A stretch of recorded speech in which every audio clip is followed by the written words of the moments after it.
HSC Mathematics and Statistics Part 1 Chapter 1 Mathematical Logic. Mathematical Logic. Logic means reason. तर logic म्हणजे काय? कारण.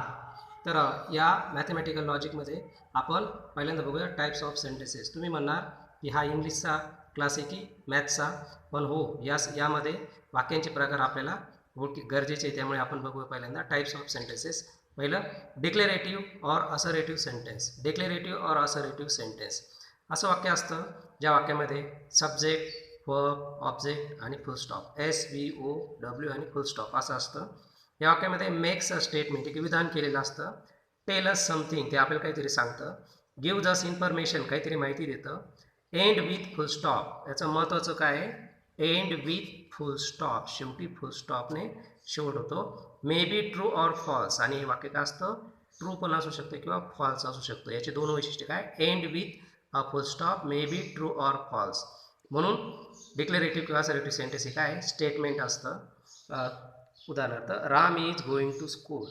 तर हे काय? Ram is going to school आपल्याला माहिती सेंटेन्स आहे ते declarative. Nashik is in Maharashtra. तशा प्रकारे शेवटी फुल स्टॉप. तर हे declarative sentence assertive sentence end with full stop आणि ते ट्रू किंवा फॉल्स असू शकतं. दुसरं आहे इंटेरोगेटिव्ह सेंटेन्स, जे डब्ल्यू शब्दाने सुरुवात होते किंवा शेवटी क्वेश्चन मार्क पण असतो. Is it ready, what are you doing हे त्याचे उदाहरणं. इम्पेरेटिव्ह सेंटेन्स आज्ञार्थी वाक्य, त्याची सुरुवात क्रियापदाने झालेलं असते, इतर शब्द असतात आणि शेवटी फुल स्टॉप असतो. इम्पेरेटिव्ह सेंटेन्स काय? क्रियापदाने सुरुवात, इतर शब्द आणि फुल स्टॉप असतो. गिव्ह कमांड, तर ते काय करतात? कमांड आज्ञा देतात. रिक्वेस्ट विनंती असते त्यामध्ये. ॲडवाईस सल्ला असतो. सजेशन सूचना असतात. वॉर्निंग धमकी पण असू शकते. ऑर विश किंवा मनातील इच्छा पण असू शकते. इम्पेरेटिव्ह सेंटेन्स महत्त्वाचं काय? तर ते क्रियापदाने सुरुवात होते आणि त्याच्यामध्ये इतर शब्द असतात. तर हे काय? स्टेटमेंट नसतं. इम्पेरेटिव्ह सेंटेन्स आणि इंटरोगेटिव्ह सेंटेन्स हे काय? स्टेटमेंट नसतं. स्टेटमेंट नसतं म्हणजे काय? ते आपण ट्रू किंवा फॉल्स सांगू शकत नाही. बघा इम्पेरेटिव्हचे उदाहरणं. Please help me. Please help me म्हणजे काय? रिक्वेस्ट. डू युअर वर्क तुझं काम कर, ही काय? विश मनातील इच्छा. पुढचा प्रकार आहे एक्सक्लॅमेटरी सेंटेन्स आज्ञार्थी वाक्य. तर आपल्याला माहिती हे जे चिन्ह एक्सक्लमेशन मार्क हे असलं की समजायचं एक्सक्लॅमेटरी सेंटेन्स. हे पण स्टेटमेंट नसतं. शक्यतो त्याचे वाट किंवा हावने सुरुवात असते आणि शेवटी एक्सक्लमेशन मार्क असतं. उदाहरणार्थ O God please save us from corona. What and interesting story it is, ते किती इंटरेस्टिंग स्टोरी ती आहे. अशा प्रकारे सेंटेन्सचे चार प्रकारे डिक्लेरेटिव्ह किंवा असरेटिव्ह सेंटेन्स ट्रू किंवा फॉल्स असू शकतं आणि फुल स्टॉपने एंड होतो. इंटेरोगेटिव्ह सेंटेन्स शेवटी क्वेश्चन मार्क असतो. इम्पेरेटिव्ह सेंटेन्स त्याच्यामध्ये कमांड, रिक्वेस्ट, ॲडवाईस, सजेशन असं असतं. फुल स्टॉपने सुरुवात आणि शेवटी क्रियापदाने सुरुवात आणि शेवटी फुल स्टॉप असतो.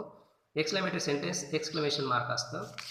तर बघा statement. A statement is a declarative or assertive sentence which is either true or false but not both simultaneously. तर हे स्टेटमेंट एक आहे असरेटिव्ह वाक्य असतं. तर ते एका वेळेस ट्रू किंवा फॉल्स पण असू शकतं, पण दोन्ही नाही राहू शकत. Statements are denoted by PQR. तर स्टेटमेंट हे जे असतात ते स्मॉल लेटरने शो केले जातात. Truth value of statement. Each statement is either true or false. तर ते ट्रू किंवा फॉल्स असू शकतं. If a statement is true, then its truth value is capital T, and if the statement is false, then its truth value is capital F. सत्य असेल तर T आणि असत्य असेल तर F. बघा उदाहरणार्थ following sentences are statement. Sun rises in the east. बघा हे डिक्लेरेटिव्ह किंवा असरेटिव्ह सेंटेन्स आहे आणि ट्रू येते. 5 × 2 = 11. तर बघा हे काय स्टेटमेंट आहे, पण ते काय फॉल्स आहे. 5 × 2 10 असतं. Every triangle has 3 sides. प्रत्येक ट्रायंगलला 3 साईड असतात. तर हो हे स्टेटमेंट आहे आणि ट्रू आहे. त्यानंतर बघा following sentences are not statement. खालचे वाक्य स्टेटमेंट नाही. बघा पहिलं please give your pen. Please काय ती रिक्वेस्ट आहे. व्हॉट इज युअर नेम काय ते interrogative. What a beautiful place is it exclamation mark आहे म्हणजे काय exclamatory. How are you question mark म्हणजे interrogative. Do you like to play tennis question mark आहे म्हणजे इंटेरोगेटिव्ह. ओपन द विंडो वर्बने start आहे आणि ओपन द विंडो कमांड आहे आज्ञा आहे. Let us go for tea let's suggestion आहे सूचना आहे.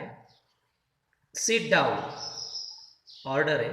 तर अशा प्रकारे हे जे सेंटेन्सेस आहे हे नॉट स्टेटमेंट का, कारण ते डिक्लेरेटिव्ह किंवा असरेटिव्ह नाही आहे. ते काय आहे, एक ते एक्सक्लेमेटरी आहे, क्वेश्चन्स आहे, इतर प्रकार आहे ते, म्हणून ते काय आहे नॉट स्टेटमेंट. बघा आता ओपन स्टेटमेंट बघू. त्यासाठी बघा 3x upon 2 minus 9 equal to 0. He is tall. Mathematics is an interesting subject. It is black in color. तर बघा हे 4 सेंटेन्सेस आहे. या 4 सेंटेन्सेसमध्ये तिसरं आणि जे चौथं सेंटेन्सेस आहे, तिसरं आणि चौथं बघा. Mathematics is an interesting subject. Mathematics हा इंटरेस्टिंग सब्जेक्ट आहे. हा व्यक्ती परत बदलू शकतो. एखादा व्यक्ती काय म्हणू शकतो, मॅथेमॅटिक्स खरंच इंटरेस्टिंग सब्जेक्ट आहे. एखादा म्हणू शकतो नाही नाही खूप हार्ड आहे, तो डल सब्जेक्ट आहे, म्हणून व्यक्ती परत बदलू शकतो. आणि दुसरं काय, it is a black in colour. It is black in colour. एखादी वस्तू एखाद्याला ब्लॅक दिसू शकते, तर एखाद्याला ते रेड दिसू शकते, म्हणून व्यक्ती परत ती बदलते. म्हणून याला ट्रू किंवा फॉल्समध्ये आपण बसू शकत नाही. अशा सेंटेन्सेसला काय म्हणता, ओपन सेंटेन्सेस. काय म्हणता, ओपन सेंटेन्सेस. जी सेंटेन्सेस व्यक्ती परत बदलतात, व्यक्तीच्या दृष्टिकोनातून ती बदलतात, त्यांना काय म्हणतात, ओपन सेंटेन्सेस. बघा आपण आता काही बघूया. Which of the following sentences are statement in logic. Write down the truth value of the statement. तर कोणते लॉजिक आहे आणि त्यांची ट्रूथ व्हॅल्यू सांगा. 6 × 4 = 25. 6 × 4 = 25. तर आपल्याला माहिती आहे 6 × 4 = काय आहे, 24. म्हणजे काय एक स्टेटमेंट आहे. It is a statement which is true or false, which is false, hence its true value is capital F. बघा काय, it is a statement which is false, hence it truth value is F. Second बघा, x + 6 = 9. x + 6 = 9. तर x + 6 = 9 हे true पण नाही आहे आणि false पण नाही, म्हणते काय ओपन सेंटेन्सेस आहे. तर बघा it is open sentence, hence it is not statement. तर अशा प्रकारे आपण आज मॅथेमॅटिकल लॉजिक हे चॅप्टर स्टार्ट केलं. त्याच्यामध्ये आपण सेंटेन्सेसचे प्रकार पाहिले, डिक्लेरेटिव्ह, असरेटिव्ह, एक्सक्लेमेटरी, इम्पेरेटिव्ह आणि क्वेश्चन्स. त्यानंतर आपण पाहिलं स्टेटमेंट. स्टेटमेंट हे डिक्लेरेटिव्ह किंवा असरेटिव्ह सेंटेन्सेस असतात. ते PQR असे स्मॉल लेटरने शो केले जातात. ट्रूथ व्हॅल्यू आपण एक तर ट्रू असू शकते किंवा फॉल्स. ट्रू असले तर कॅपिटल T आणि फॉल्स असले तर कॅपिटल F ने दाखवतात. आणि काही जे सेंटेन्सेस असतात ते ओपन सेंटेन्सेस असतात, ते ट्रू पण नसतात आणि फॉल्स पण नसतात. For example mathematics is an interesting subject, तर ते व्यक्ती परत्वे बदलतात.